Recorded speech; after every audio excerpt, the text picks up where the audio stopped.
guys, I had a really good question from Jason in the comment section and I wanted to make a quick video about it.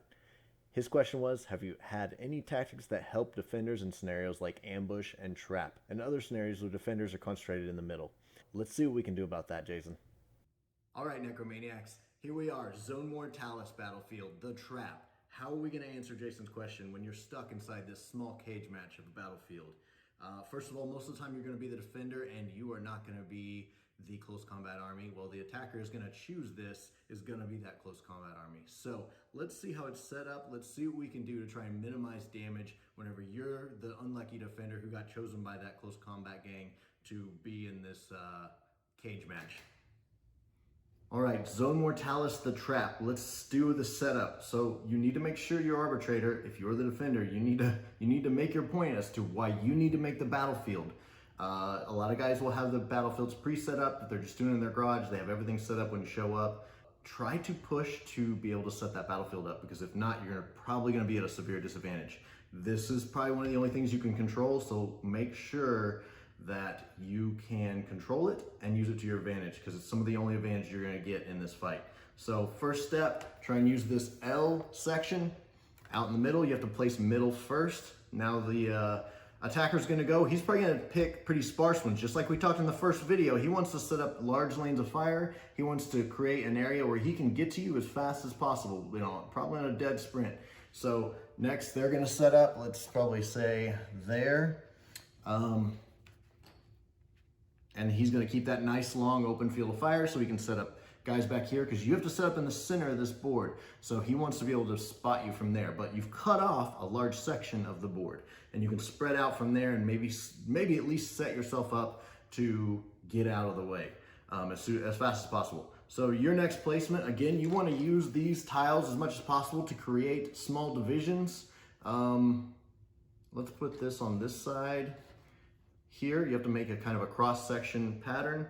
Again, he's going to try and keep things open, so he wants to keep as much open space as possible as the attacker.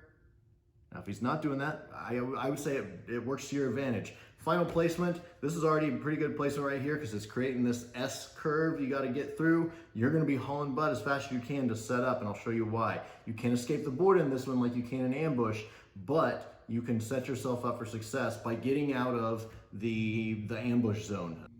Okay, we got everything set up with the walls. Now we're going to use the regular setup as in page 117 in the core rulebook or 82 in the Dark Uprising rulebook to place the rest of the items here. So what you can do next is going to be any of the doors. And so you can place doors until you have 3. So I would go for the smaller doors. As the defender, you will get to place first. I like the smaller doors. Now, there's not a whole lot of places you could place a smaller door, but you do have the larger doors as well. Let's use these smaller doors here. They don't really work.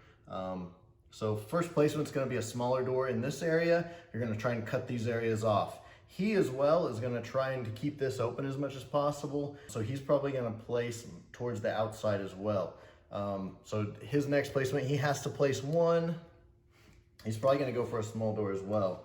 So he'll say, we'll cut that off right there. And that's over here on the side if you can't see it from the camera. And next you got a placement. Now here's where you start to slice up the battlefield. You want to cut this apart here. Now on these Death Ray design items, I actually mark with a green so you can know there's a door there, because they actually kind of fall seamlessly into the walls. So I've marked mine as such. So that would be our next placement. That's 3 walls. So at this point, he can say he's going to pass. He probably would, because he wants to have this terrain open so he can charge and shoot and attack and kill. So you have one more placement. I would take another one of these, maybe chop off this section here to keep this area section off so they can't shoot across. Last piece that we got next is gonna be scatter terrain, 6 pieces. That's probably good for you. He probably would keep this open. It depends on the player. They may want to start here with a majority of their forces and be able to set up an assault from there. Okay, on this one, the attacker has a 6-inch edge of the battlefield. So they'll have 1, 2, 3, 4, 5, 6. You remember video 1. These squares are about 2 inches long, so they can set up right about there. So let's say our first placement. Now again, you want to get yourself set up. You can place these anywhere, get yourself set up for as much cover as possible. So probably along this edge, because you're going to be set up in the center of this square. So you're going to set up in the center. He's going to put these along the edges, probably set them up where it's going to be the least beneficial to you. He could actually probably even set them up along edges like this, to where it almost doesn't do any good. It just depends on the player. You'll never know what player's going to set up where. Sometimes they'll set up stuff that's in your favor and they don't realize it. Keep those pieces. Keep building yourself a little bunker, but leave yourself exit routes so you don't have to go over the top of this scatter terrain. So they'll place the rest of it. He might set one more piece here just to protect himself as he moves up or something like that. Now you're set. Finally, you have the ability to set up the ductways. Now he probably wouldn't want one because he doesn't want you maneuvering and getting out of the zone. I personally would use a ductway, and I would set it up probably here. We'll swap that out.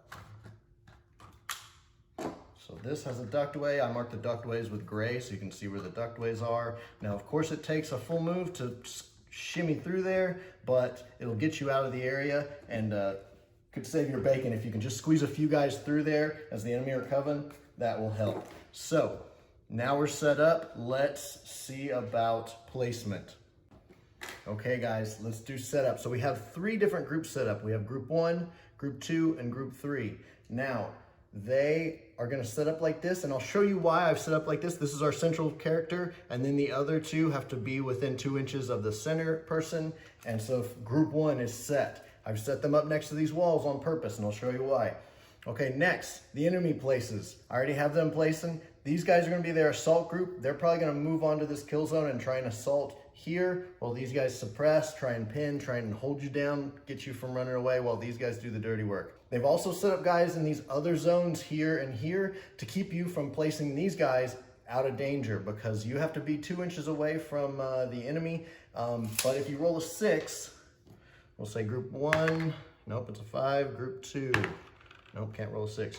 That's all right. If I had rolled 1, I would have probably set back here. There's a pretty good hiding spot back here. Only 2 guys to deal with. If they want to try and come around and deal with me, it's 3 on 2. We always talk about setting up matchups where you're going to have the number advantage. That'd be 3 on 2. We got 1 guy with a bolt gun in there against 2 auto guns. I'll take those odds, open that door up maybe even, and pop some shots to try and pin those guys down or take them out. That's also where I want to move to with the rest of my gang.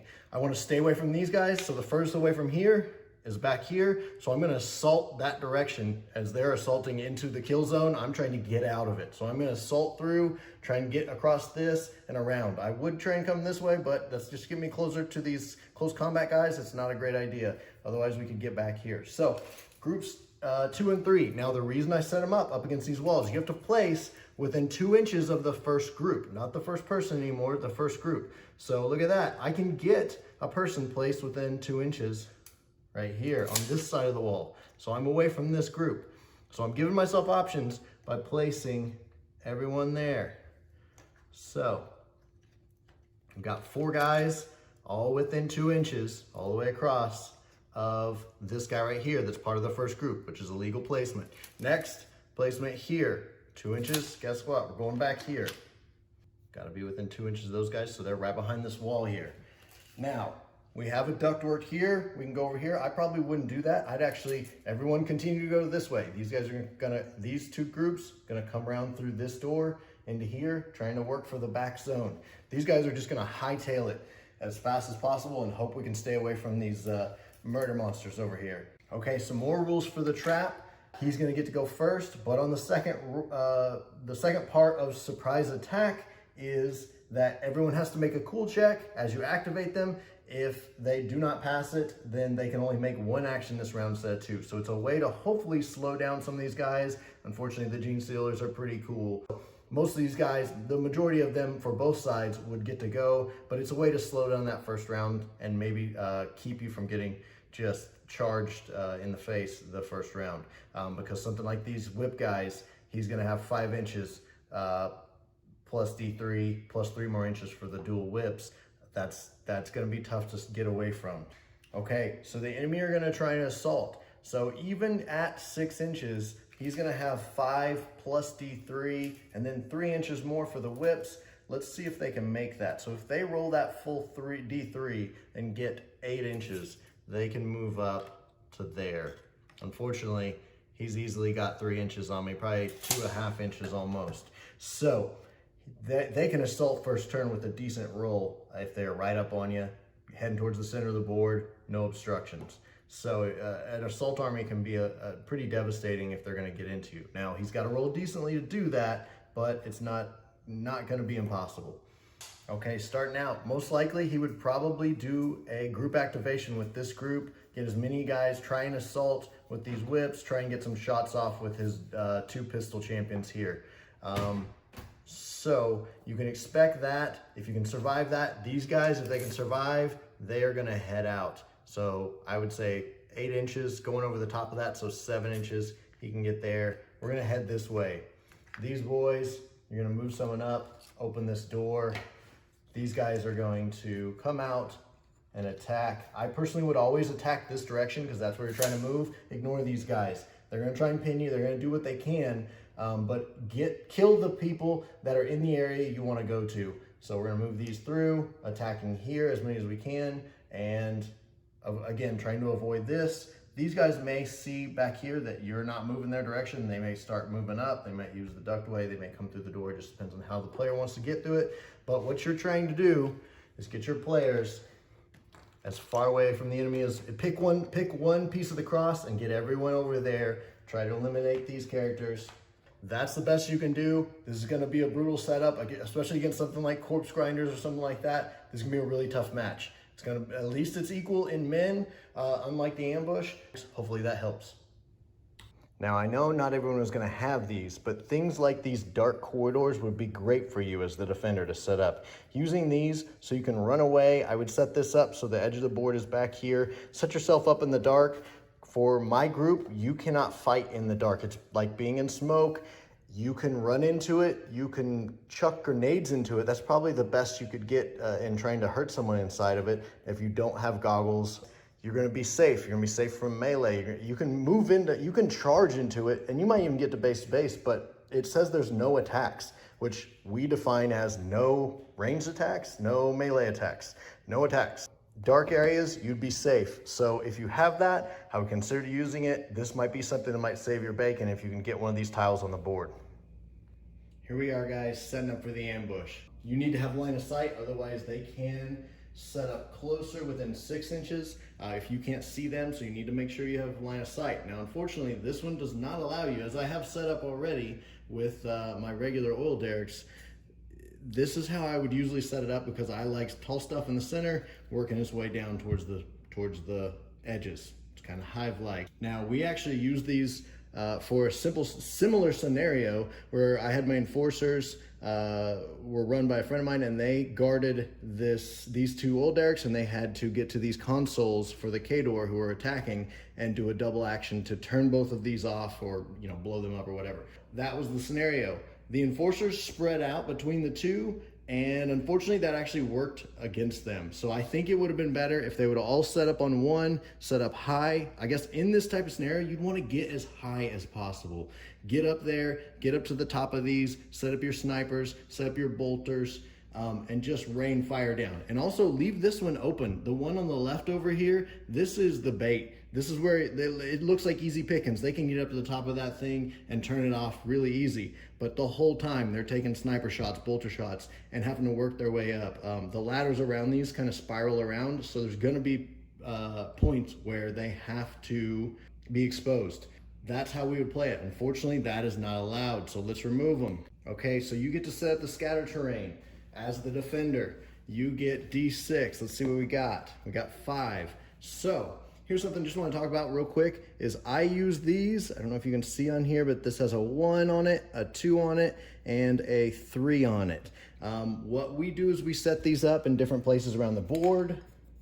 And if you want to spend a double action, you can go in 1 and roll a D3, and you will pop out after a double action at one of those. That's something that we use in our campaign. It's not in the rule book. It's actually from Fireball Island, the cave feature that they use in that. That's where we stole it from, but we do use those as scouter terrain that you're able to place out around the board, and sometimes our guys use those. And now the enemy could use it to get close to you, just as you could use it to escape away from them, and also it's random. You're gonna pop out in one of those random 1, 2, or 3. Just an idea of something you can do. Now, we have the center point marked with this gold coin. You have to have only scatter terrain within 12 inches, and that's where you're gonna be setting up. So let's do that with those 5 that we rolled. This is really a tough scenario for the defender. They have less people and they're randomly chosen. They use D3 plus 5. Well, technically the other gang can bring everyone they have. Now, I always limit all of my combats to 10. Let's talk crews. The defender gets D3 plus 5. That's not gonna leave them with a whole lot. Let's see what we got here for this crew. They're gonna have 3 plus their 5, so they'll have 8. 1, 2, 3, 4, 5, 6, 7, 8. We got 8 enforcers in the middle. Their deployment zone is 6 inches around the center of the table. We're trying to escape off the edge of the board, so consider that as well. Much like in the trap scenario, you want to go away from the enemy and probably towards their weakest area, and probably at a dead sprint. You want to move as much as possible. Now, you may need to fall back and fire and use fire teams to fall back and cover each other. Okay, so this is going to be a surprise attack. The attacker gets D3 attackers that can attack before the defenders even start to go. Then after that, everybody has to make a cool check. Otherwise, they can only use 1 action in the first turn, very similar to the trap. So it's going to slow down that first turn. Not everybody's going to go sprinting in all directions, but it's also going to keep you safer from the attacker if you're that defender. Let's talk about slipping the net. If you are a defender within 1 inch of the edge of the board at the end phase, you can escape. That's the whole objective of your gang. I can't tell you the way they're going to set up. They could set up all over the place, but what I would do is do fire teams and try and set up, I think you can see this, yes. Set up 2 and 2, these guys double move. Now, next time, these guys are going to stand and shoot with an aim, and these guys are going to move as far as possible. Get that 8 inches, most likely on average with these guys. Do kind of leapfrog to get out of there. Or, you know what, if you got a clear direction out of there and there's no enemies are over on the sides or on this in front of you, just haul butt. Just get out of there with some moves and hope for the best. Yeah, you're gonna get guys pinned and stuff like that, and they're probably gonna get run down, but get out of there with the least amount of damage. Just try and get to the edge of the board. Don't try and fight back in this scenario. Just get off the board. So unfortunately, again, this one's a brutal scenario, especially if you're outnumbered, especially if there are corpse grinder cults coming after you that are charging at you. Now, those are the ones you want to try and pin them and keep them away from you. Now, they're going to start 12 inches close to you, so that's going to be tough. So try to pin the worst guys and try to get out of there. That's how I'd handle this scenario, is just run for your life if you're the defender. Hope that helps. Thanks for watching, guys. Static out.